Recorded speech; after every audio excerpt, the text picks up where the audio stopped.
पढ़ने जा रहे हैं हमारे 6 स्टैंडर्ड का जो हमने चैप्टर स्टार्ट किया था हिस्ट्री सीरीज़ का। उसका सेकेंड चैप्टर है source of history. Do you mean what is mean by source of history? Source of history यानी जो इतिहास के साधन, हमें इतिहास का अंदाज़ा कैसे लगता है, हमें इतिहास में क्या क्या देखने को मिलता है, हम इतिहास की सारी चीज़ें कहाँ कहाँ देख सकते हैं, वो आज हम पढ़ने जाने वाले हैं हमारे इस सीरीज़ में हिस्ट्री के। पहला है मटेरियल सोर्स, दूसरा रिटर्न सोर्स, तीसरा ओरल सोर्स, चौथा source of ancient Indian history, fifth precaution to be taken while writing history. आज ये हमारे 5 मुद्दे जिन पर हम बात करने वाले हैं और इनको अच्छे से डिटेल में समझेंगे कि मटेरियल सोर्स, रिटर्न, ओरल ये सब क्या होते हैं और हम इनको कैसे समझ सकते हैं।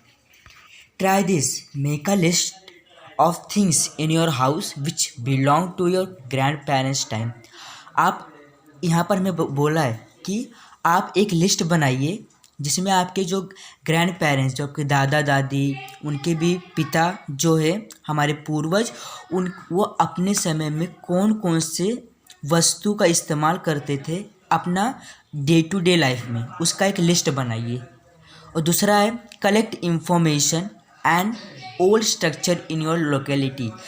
आप इंफॉर्मेशन कलेक्ट कीजिए कि आपके आसपास में कौन कौन से ओल्ड स्ट्रक्चर है, कौन कौन से ओल्ड चीज़ें हैं, कौन कौन सा कोई मंदिर है ओल्ड, कोई जगह है ओल्ड, कोई हवेली है ओल्ड, या फिर कोई जगह ओल्ड है, उसके बारे में इंफॉर्मेशन कलेक्ट कीजिए। A number of objects used by our ancestors still exist. Some inscriptions from past have been recovered. Sources like this help us understand our history. History can also be learned through customs and traditions, folk arts, folk literature, as well as historical documents. All these are known as source of history. These are 3 types: material source, written source, and oral source.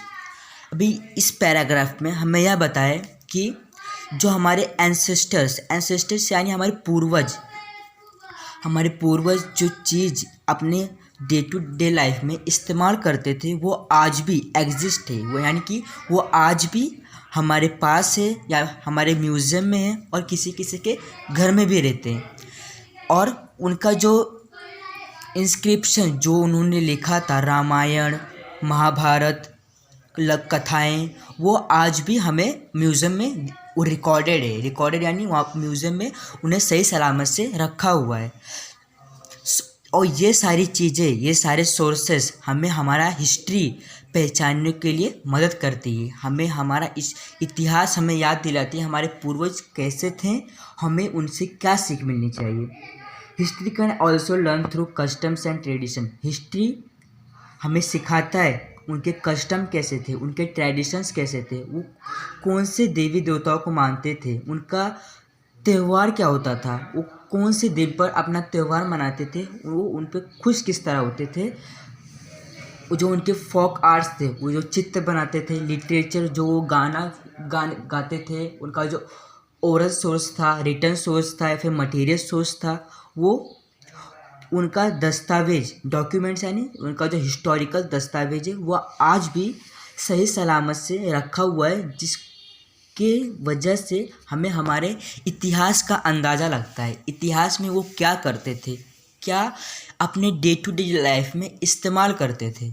All this are known as source of history. इन सारी चीज़ों को हम कहते हैं source of history. इतिहास का साधन यह एक साधन है ये सारे साधन है, यानी जो फोक आर्ट्स है, लिटरेचर है, पत्थर है, या फिर कोई तलवार है, या फिर कोई डॉक्यूमेंट्स है, ये साधन है जिससे हमारे इतिहास का पता लगता है।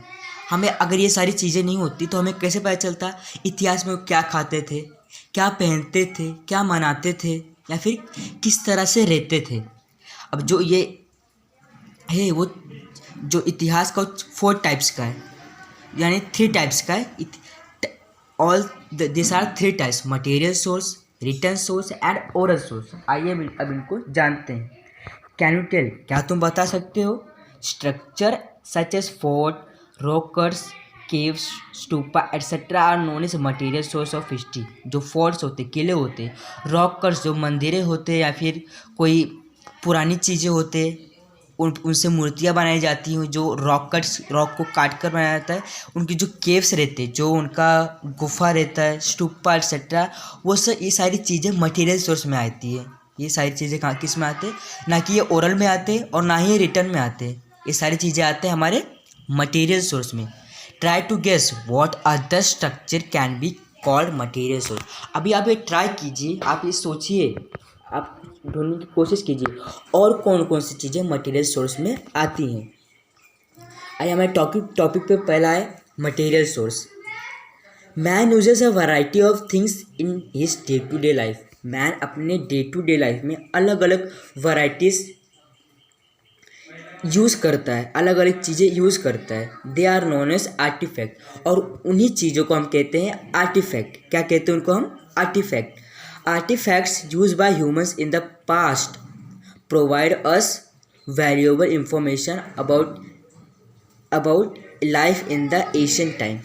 और जिस तरह हम अपना आर्टिफैक्ट यूज़ करते हैं, यानी डे टू डे लाइफ में जो चीज़ें इस्तेमाल करते, उसी तरह हमारे पूर्वज और या फिर आदि मानव वो ऐसी चीज़ें इस्तेमाल करते थे और अपने ह्यूमन लाइफ में, और पास्ट प्रोवाइडर्स वैल्यूएबल इंफॉर्मेशन, और उन्हीं चीज़ों से जो वे इस्तेमाल करते थे उससे हमें वैल्यूएबल इंफॉर्मेशन मिलती है कि वो अपने एशियन टाइप में अपना लाइफ का गुजारा कैसे करते थे और किस तरह करते थे। We can decide the period of ancient artifact. हम artifact like earthen pots by studying in the shape. We can decide period of Asian. हम डिसाइड कर सकते हैं, मतलब अगर हमें कोई सिक्का मिला तो उस पर मतलब हम उस पर अगर रिसर्च करेंगे तो वो हमें अवश्य पता चलेगा कि वो सिक्का कौन सी शताब्दी का है, 8वीं, 9वीं, 11वीं, 12वीं, कौन सी शताब्दी का है। और वैसे ही कुछ हमें सिक्के नहीं मिलते पर कुछ पॉट्स मिलते, उनका जो शेप रहता है उनको अलग अलग शेप उनको देते, उनको कलर भी देते। उनमें इतना बुद्धि था, उनमें इतना दिमाग था। और वो डिज़ाइन ऑफ एशियन पॉटर्स, जो पॉट्स यानी मटका, और पॉट हर्ट्स यानी मटके के खपड़े, वो उन पर कितना अच्छे से डिज़ाइन करते थे, जो फूटने के बाद भी इतना अच्छा दिखता था। उनके जो कला था, उनके अंदर जो गुण था, वो अपना जो सारा गुण वो किसी न किसी के ऊपर अवश्य निकालते थे। The ornaments and other artifacts through light on social interaction. वो उनका जो ऑर्नामेंट्स था, जो आर्टिफैक्ट जो डे टू डे लाइफ में यूज़ करते थे, कुछ पहनते थे ऑर्नामेंट्स। जैसे हम देखते हैं किसी मूवीज़ में सब दांत पहन के घूमते, मोतियों के हार पहन के घूमते, कुछ लोग सोना भी पहन के घूमते। ये हमको हमारे इतिहास से इंटरेक्शन हमें जोड़ता है। We get information about diet of people from remains of food grain seeds and bones of animals found in excavation. जो हमें इससे ये भी पता चलता है कि वो क्या खाते हैं, उनके जो हड्डियाँ मिलती है जो जानवरों के फिर मनुष्य के, उनसे भी पता चलता है कि वो अपने ज़माने में क्या खाते थे, कौन कौन से फूड लेते थे, शाकाहारी थे कि मांसाहारी थे। ये सब सारी चीज़ें हमें उनके जो ज़मीनों तेल है, उनके जो बोन्स मिलते हैं या फिर कुछ मटका विटका मिलता है, तो उससे हमें उनके पहनावे के हम समझ सकते हैं। Also we find the remains of houses buildings build different historical period. और हम यह भी देखते हैं, जैसे कि ताजमहल हो गया, गेट ऑफ इंडिया हो गया, या फिर कुतुब मीनार हो गया, और बहुत सारे बुद्धिस्ट टेम्पल, रामेश्वर मंदिर, ये सारे बहुत सारी चीज़ें जो हमारे हिस्टोरिकल पीरियड से चलती आ रही है, और ये सब उन्होंने बनवाया था। All this gives us information about human activities in past. और ये सारी चीज़ें जो मटेरियल सोर्स से, ये सारी चीज़ें हमें बताती हैं कि उनके ह्यूमन एक्टिविटीज़ किस तरह थे पास्ट में। कहाँ पर? पास्ट में, जो हमारा भूतकाल था। All such artifact, articles, monuments और their ruins are called the material source of history. और ये सारी चीज़ें आर्टिकल्स थे, जो मॉन्यूमेंट्स जो इमारतें खड़ी हैं, मॉन्यूमेंट्स, या फिर रुइंस यानी जो उनको हमें जो ज़मीन के अंदर जो खपड़ा मिलता है, कॉइन्स मिलते हैं, या फिर कुछ अलग चीज़ें, सोना उनको ये माला या फिर कोई ताबीज़ वाबीज़ मिलती है तो उनको रुइंस बोलते हैं। क्या बोलते हैं? रुइंस। और ये सारी चीज़ें किस में आते हैं? Material source of history. Material source of history, this all come in material source. Do you know food grains?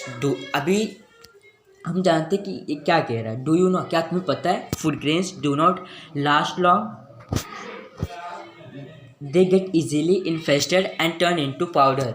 यानी कि फूड ग्रेन्स ज़्यादा देर तक टिकते नहीं। फूड ग्रेन्स ज़्यादा देर तक टिकते नहीं, उनको कीड़े लग जाते हैं, या फिर वो कीड़े लगने के बाद वो पाउडर में टर्न हो जाते हैं, यानी पाउडर में बदल जाते हैं। In ancient time people use to roast food grains before grinding them.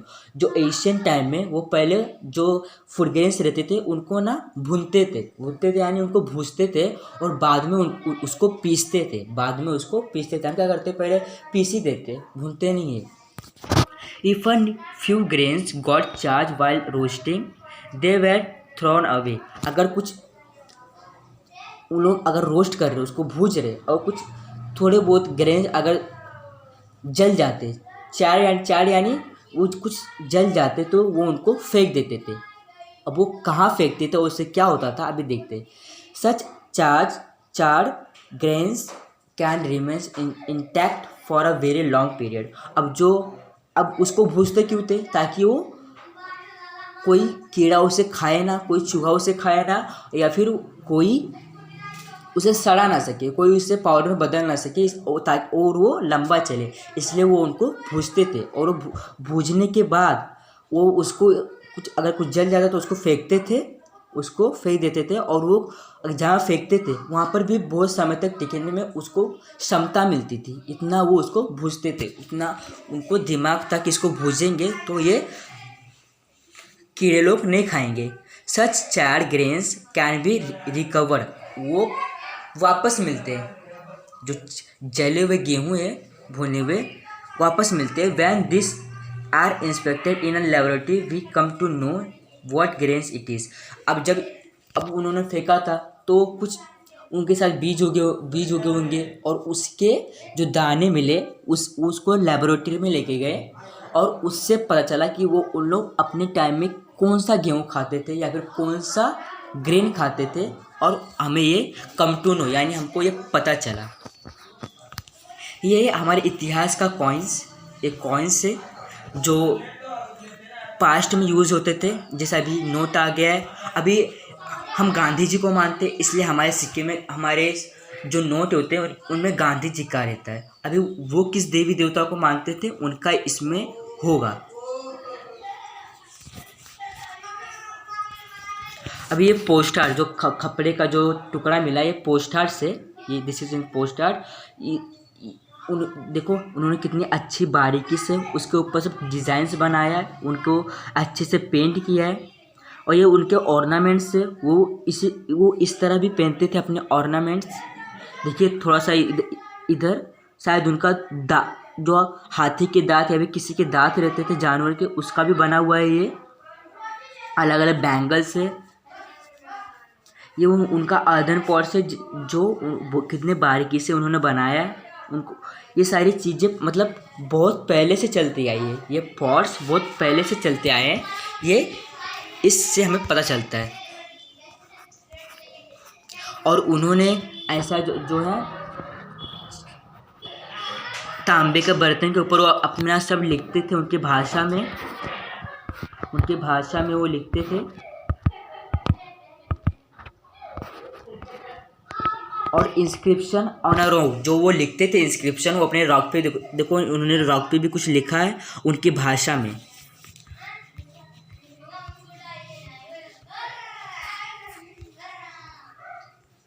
अभी हम पढ़ेंगे रिटर्न सोर्स। अभी रिटर्न सोर्स क्या होता है? ये सारी चीज़ें मटेरियल है, ये सब चीज़ें मटेरियल सोर्स में। अभी हम देखते हैं रिटर्न सोर्स में क्या होता है। The stone age people have recorded many events and express their emotion in paintings on rock. It was only after 1000 that man learn to art of writing.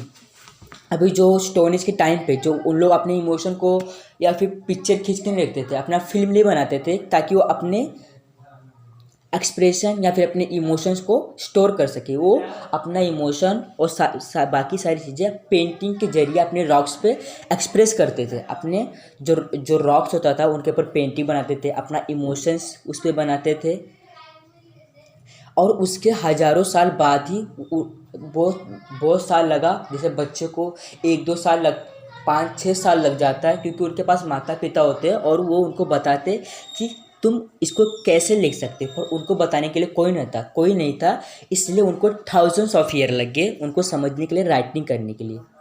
In the beginning humans use symbols and signs to record their thoughts and ideas. अभी जो उनके पास तो book नहीं था, उस समय book भी नहीं था, इसलिए वो अपने जो साइंस अपने थॉट्स को, अपने आइडियाज़ को रिकॉर्ड करने के लिए साइंस बनाते थे, सिम्बॉल्स बनाते थे, मैन का सिम्बॉल, घोड़े का सिम्बॉल या फिर किसी और जानवर का सिम्बॉल्स।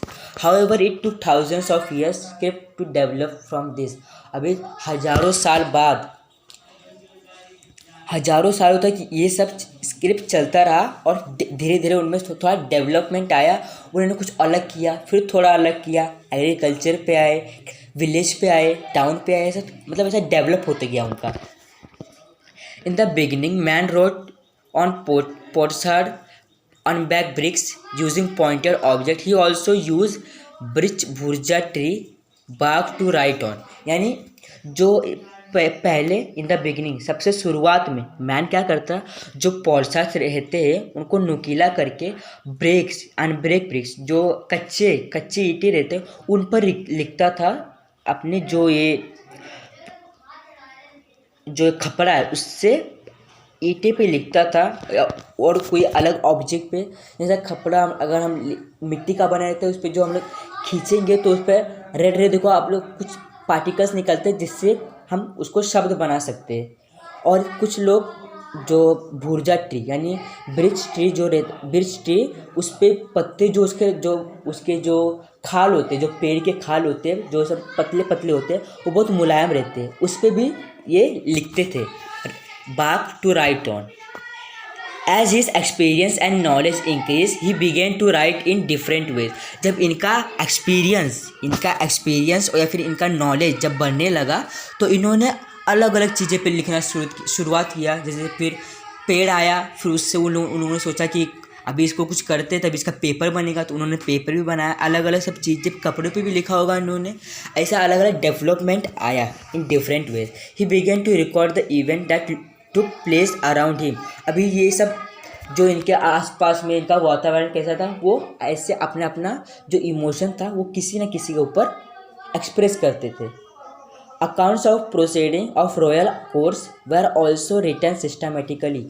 जो इनका जो रॉयल कोर्ट्स था उस पर भी सब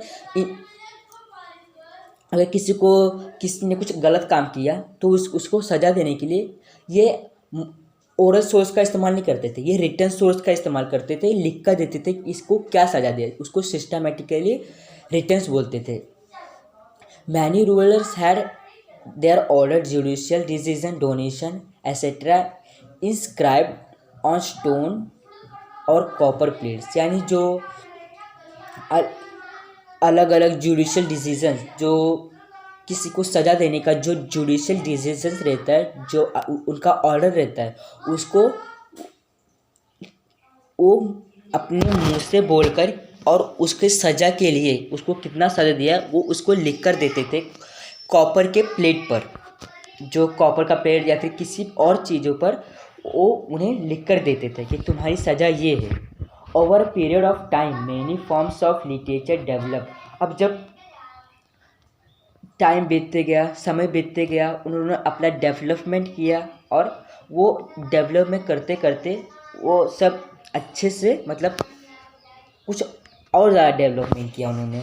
the included books of religious and social subject, plays, poetry, travellers and scientific works. All this literature helps us understand the history of various historical periods. This source are known as written source of history.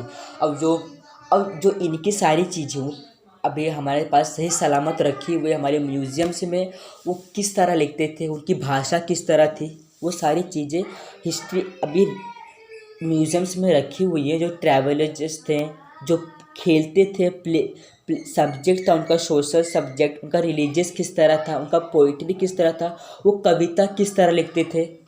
कुछ तो उनका भी होगा ना, कि अगर उनका समझ लो कोई आंदोलन हुआ तो वो कुछ ना कुछ पोइट्री बनाते होंगे, हम ये आंदोलन बोलेंगे तभी जनता जागरूक होगी। और इन सारी चीज़ों को हम बोलते हैं रिटन सोर्स ऑफ हिस्ट्री, जो लिखित तौर पर है, जो लिखित तौर पर है, हम उसको बोलते हैं रिटर्न सोर्स ऑफ हिस्ट्री।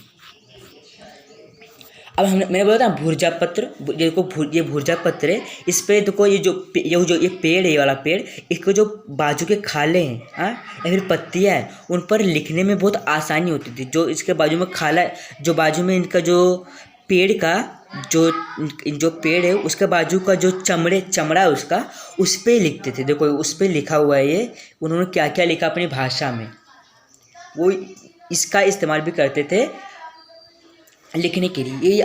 ये भुर्जा ट्री है, ये अक्सर कहाँ पर पाया जाता है, ये कश्मीर में पाया जाता है। ठंडी देखो कितना लंबा लंबा है ये, अगर इनको सनलाइट अच्छे से मिल रहा है, अच्छे से ठंडे मौसम मिल रहा है, बारिश मिल रही है, तभी इतना लंबा लंबा हुआ है ना, इसलिए कश्मीर में पाया जाता है। Do this, visit a museum in your locality, write an essay describing the artifact displayed there. अभी हमें यहाँ पर बोला है कि आप म्यूजियम में विजिट करो और वहाँ पर देखो रिटर्न सोर्स में आपको कौन कौन सा आर्टिफैक्ट दिखता है, वो अपने डे टू डे लाइफ में क्या क्या यूज़ करते थे, वहाँ पर डिस्प्लेड यानी वहाँ पर दिखाया होगा वो। Collect the traditional verses such as ovis. अभी यहाँ पर बोला कि ओविस, जो ओविस यानी उनके जो पोइट्री रहते थे ओरल सोर्स के, जो उनका परंपरा रहता था वो उनका बोलते थे, उनका ओविस। जैसे कि अभी ओविस हो गया उनका जो कुछ उनका जो पोइट्री रहता है, जैसे पांडुरंगा पिता रुक्मणी माझी बाय, आषाढ़ वारियेला पुंडलिक आला न्याय, ये उनके ओविस है। कलेक्ट फॉक सॉन्ग, जो उनके सॉन्ग्स किस तरह थे, वो कुछ ना कुछ देखो, हम बहुत सारे मूवीज़ में देखते हैं सब ढोल बजाते सब, और कुछ लोग ऐसा अपनी आवाज़ में कुछ ऐसा फॉक सॉन्ग्स गाते जो हमको समझ अच्छे से नहीं आता, पर उनकी भाषा में वही है। अगर हम उनको अभी हमारी भाषा हिंदी बताएंगे तो उनको समझ में नहीं आएगा, क्योंकि अपनी भाषा खुद को ही आती है।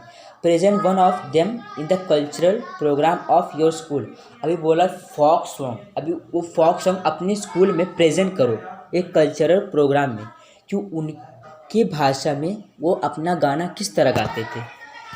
अभी हम आते ओरल सोर्स ऑफ हिस्ट्री। अभी ओरल सोर्स क्या है हम देखेंगे भी, ओरल सोर्स क्या है। Ovis, folk songs, folk tales and similar literature is passed on from generation to generation by word of mouth. अभी ओविस, अब जो ये है ओरल सोर्स है। ओरल सोर्स यानी इसको हम ना लिख सकते हैं ना इसको हम किसी को दे सकते हैं। ये ओरल सोर्स यानी कि जैसे हमारे माता पिता, हमारे पूर्वज जो परंपरा चलाते आए हैं, जो उन्होंने हमारे रीति रिवाज है, हमारा जो सरनेम है, ये सब उन्हीं ने डिसाइड किया। और वो सारी चीज़ें अभी किसको पता नहीं इसका ऑथर कौन है, मतलब this literature has not in the written form, its author are unknown.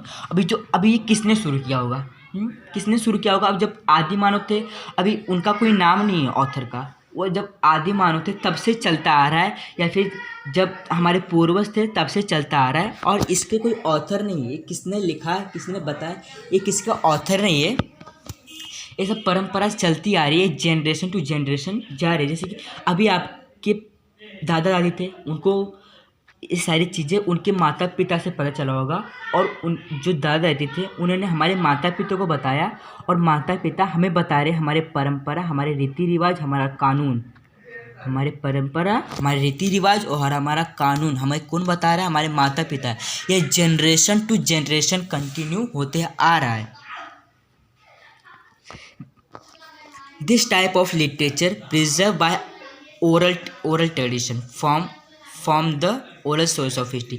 अभी ये सारी चीज़ें लिखित नहीं है, सारी चीज़ें लिखित नहीं है। ये अभी ये कहीं पे लिखा नहीं है कि चांद जब पूरा एकदम हो जाए सब उपास रखते, या फिर सब कोई उन्हें देखकर पूजा करते हैं, ये पे कहीं पे लिखा नहीं है। ये सब परंपरा चलती आ रही है, ओरल सोर्स है। जो गाना गाते हैं शादियों में, अगर कोई कोई मतलब वैसा गाना रहता है जो हमारे पूर्वज के ज़माने से चलता आ रहा है, और उसी सारी चीज़ों को हम बोलते हैं ओरल सोर्स ऑफ हिस्ट्री। ये सीधा ओरल में, कैसे सीधा oral source of history.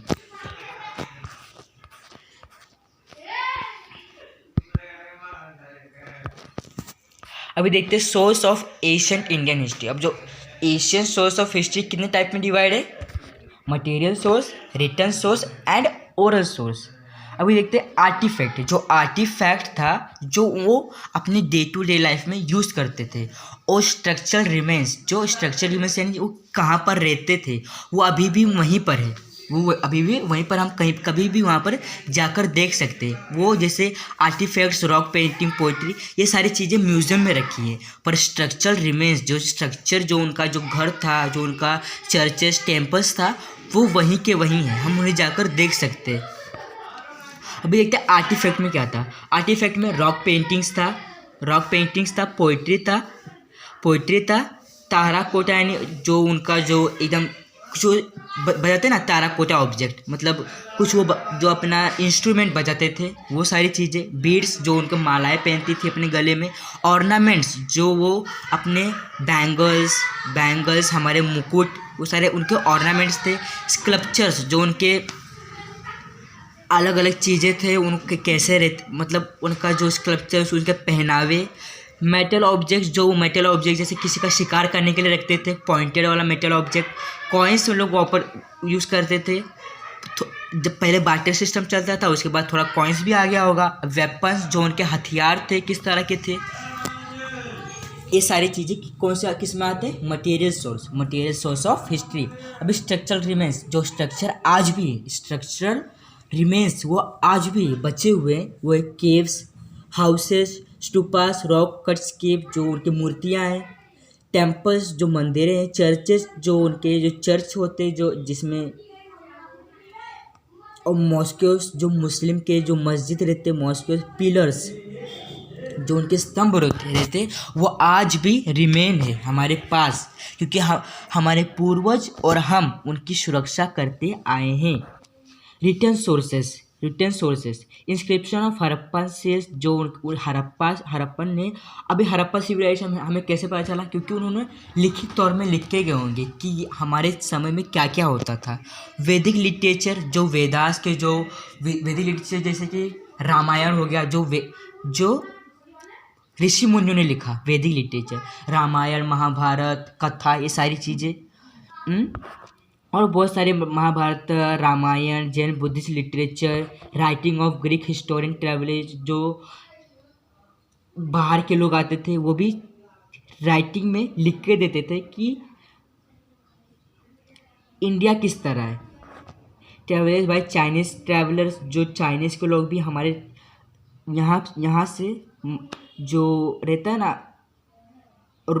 Root के थ्रू हम लोग माल लेके जाते, माल देने जाते, जो उनका ट्रेडिंग सिस्टम था, वो सब भी चाइनीज़, जापान, ऐसा सब सारी चीज़ों में चलता था। बुक्स ऑन ग्रामर, जो पुराण से रहते हैं, वो भी इंस्क्रिप्शन, यानी जो पुराण का भी इंस्क्रिप्शन हमारे पास रखा हुआ है। ये सारी चीज़ें आते हैं return source of history. Oral sources, अभी देखते हैं ओरल सोर्सेस क्या होता है। ओरल सोर्स जो मतलब वैदिक लोग, जो वैदिक जो रहते हैं ना, वैदिक लोग, जैसे रामायण में, महाभारत में हमने देखा कि वहाँ पे कुछ लिखाते नहीं, वो हमें संस्कार देते हैं, हमें युद्ध करना सिखाते हैं, हमें वो बताते हैं कि माता पिता से किस तरह का व्यवहार करना चाहिए। वो हमें लिखित तौर पर नहीं देते, वो हमें समझाते हैं। वहाँ पर हमें कला हमारे देखते हैं, हमारा बुद्धि देखते हैं, ना कि हम किस तरह लिखते, हमारा हैंड राइटिंग कैसा, वो वहाँ पर नहीं देखते। बुद्धिस्ट एंड जैन लिटरेचर, जो बुद्धिस्ट जो हमारे उन्होंने हमें बताया, संस्कार दिया। बुद्धिज़्म जो हमारे थे, बुद्ध देव, वो उन्होंने हमें बताया।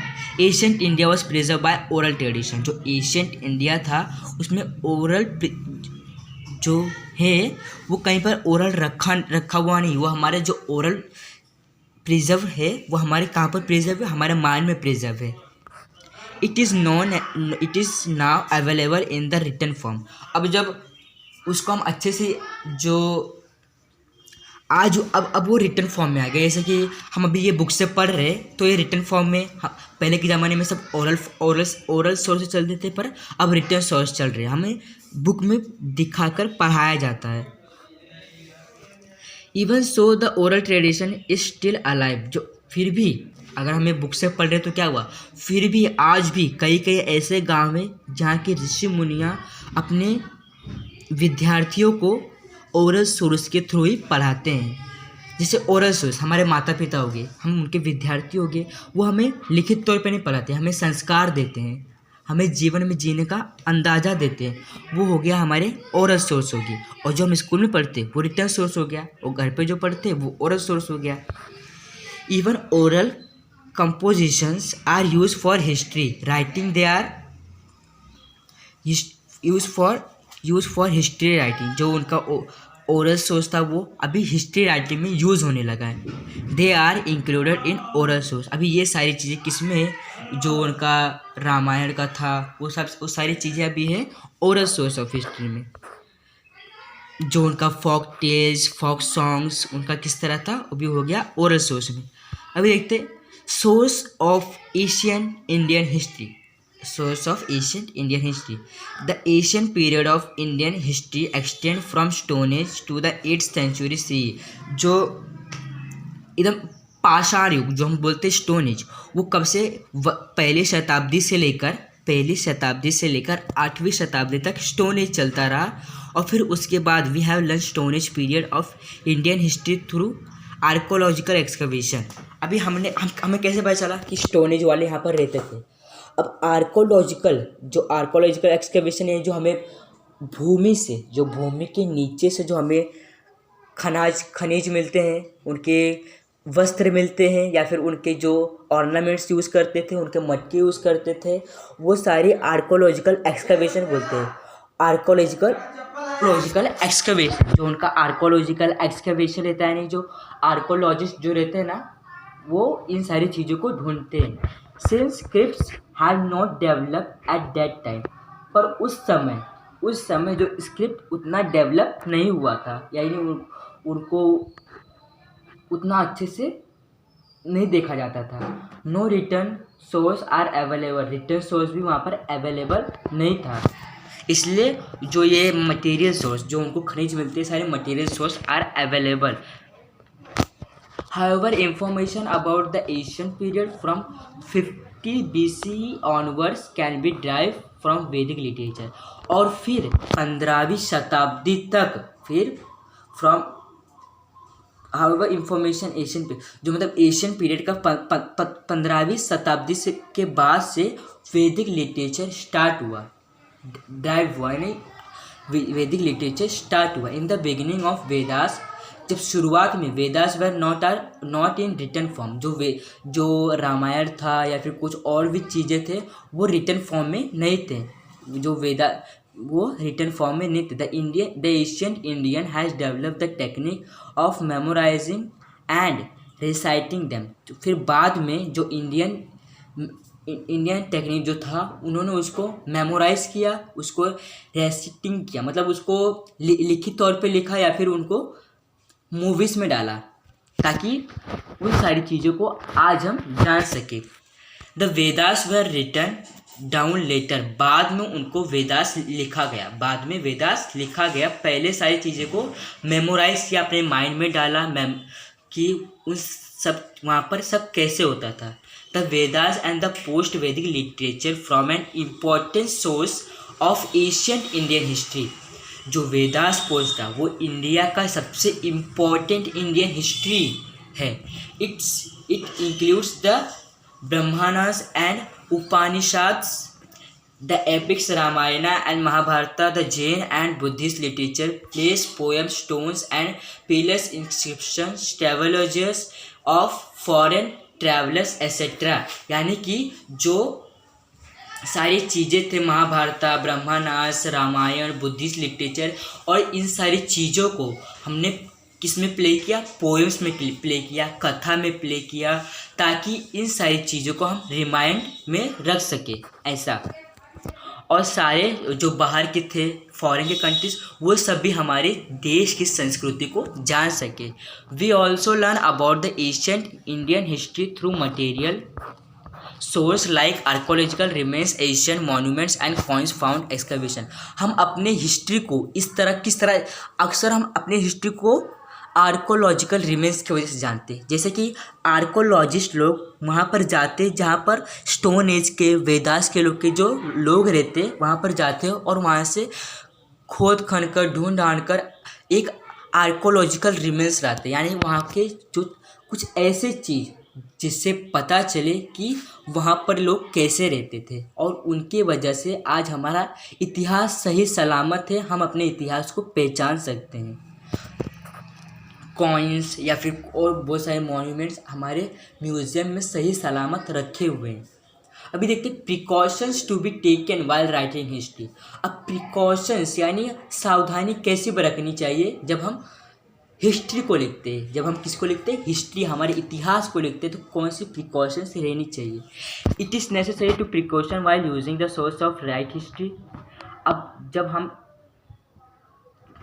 लिखने जा रहे कोई, अब इतिहास लिखने जा रहे तो हमेशा घूमते फिरते आए और इतिहास लिखने को बैठ गए, तो ऐसा नहीं होता। हम इतिहास के लिए अच्छी जानकारी होनी चाहिए, किस तरह से होनी चाहिए और कहाँ पर है। इंडिविजुअल प्लेस, मैं लास्ट टाइम में पढ़ा था, इंडिविजुअल होना चाहिए, प्लेस होना चाहिए, समय होना चाहिए, कब लिखा था, किसने लिखा था, ये सारी चीज़ें होनी चाहिए। It is very necessary, it is necessary to take precaution using the source of write history. A written document can not be said to be authentic authentic just because it is old. अब हम किसी भी written document, जैसे कि हमें मिल गया कुछ छोटा सा पत्थर मिल गया, हमें वो शिवलिंग जैसा दिख रहा है, वो हमें शिवलिंग जैसा दिख रहा है, तो हम उसको ऐसा तो नहीं बोल सकते वो शंकर जी का मूर्ति था, शंकर जी यहाँ पर वास किए थे, ऐसा हम नहीं लिख सकते क्योंकि वो पुराना है। क्योंकि उसके लिए समय क्या था, किसने कौन वहाँ पर मौजूद था, उसका समय क्या था, प्लेस क्या था, वो सारी चीज़ें होनी बहुत ज़रूरी है। वो ओल्ड है इसलिए हम उसको शंकर जी की मूर्ति नहीं मान सकते। It is need to became examined critically as to who write it, why and when it is was written. मैंने जैसा बोला ना, अभी उसको एग्जामिन करना, मतलब उसको अब हम उसको म्यूजियम में ले जाके रखेंगे, तो अगर म्यूज़ियम में कोई बड़ा आता है, उसको म्यूज़ियम को चेक करने गया तो वो ज़रूर पूछेगा ये किसने लिखा था, क्यों लिखा था, कब लिखा था, ऐसा जरूर पूछेगा। तो हमारे पास उसका जवाब रहना चाहिए, तभी हम उसको बता सकते कि हमारी इंडियन हिस्ट्री का पार्ट है। The conclusion drawn on the basis of various genuine documents have to be cross check and corroborated with one another. जब इतिहास का कोई भी हमें तलवार मिला, जैसे हमें एक तलवार मिला, तो उसको हमें देखना होगा किसने बनाया था, कब बनाया था, क्यों बनाया था, किस वजह से बनाया था, पानीपत के युद्ध से बनाया था कि किसी और के युद्ध के लिए बनाया था। उसको अच्छे से जांच पड़ताल करने के बाद ही हम उससे बता सकते हैं कि this is the part of Indian history. हम उसको उसके बाद ही बता सकते हैं कि ये इंडियन हिस्ट्री का पार्ट है, ये एक मटेरियल सोर्स में है या फिर एक रिटन सोर्स में है या फिर वो एक ओरल सोर्स में है। Such a critical analysis is very important with the writing of history. और ये छोटी छोटी बातें या फिर बड़ी बड़ी बातें, ये बहुत ज़रूरी है हमारी इंडियन हिस्ट्री के लिए कि वो हम किसी भी चीज़ को ले जाकर म्यूज़ियम में ना रखें, और वो सारी चीज़ों को जांच पड़ताल करने के बाद ही उसको ले जाकर म्यूज़ियम में रखें और उसकी जानकारी सबको दे सके। जैसे कि अभी एक एग्ज़ाम हो रहा है, उसमें बच्चे ने ऐसा लिख दिया पूरा क्वेश्चन आंसर्स, क्योंकि उसने कॉपी किया था। जब कुछ बड़े सर आए, उसको पूछा कि तुमने क्या समझा इसमें, क्यों समझा, ये कब हुआ था। अगर वो उसका जवाब ना दे सका तो उसमें फेल हो जाएगा, अगर उसका जवाब दे दिया तो वो उसमें पास हो जाएगा। उसी तरह हमारा इंडियन हिस्ट्री भी रहता है, जो उनके मॉन्यूमेंट्स रहते, कॉइन्स रहते या फिर पत्थर होते, उसका हमें जवाब देना पड़ता है कि ये इंडियन हिस्ट्री का पार्ट है, ये यहाँ पर ये समझ लो ये हस्तिनापुर में हुआ था, इसका रामायण से संबंध है या फिर उसका महाभारत से संबंध है, ये किसने बनवाया था, ये सारी चीज़ें जानना बहुत ज़रूरी है। अभी यहाँ पर बोला व्हाट वुड यू डू, अब तुम क्या करोगे। You have found a old coin, अब तुम्हें एक कहीं पर गए आप लोग घूमने के लिए कोई ओल्ड प्लेस पे, वहाँ पर एक आपको कॉइन मिल गया, आपको एक ओल्ड कॉइन मिल गया, आप उसको क्या करोगे। Keep it to yourself, आप उसको अपने पास रखोगे कि give it to your parents, कि आप उसको अपने पेरेंट्स को दोगे, उन्हें बताओगी कि मुझे कब मिला, कैसे मिला। छुपानी नहीं चाहिए किसी, कोई भी बात अपने पेरेंट्स से छुपाई नहीं चाहिए। Give it to a museum, आप उसे म्यूजियम में दोगे।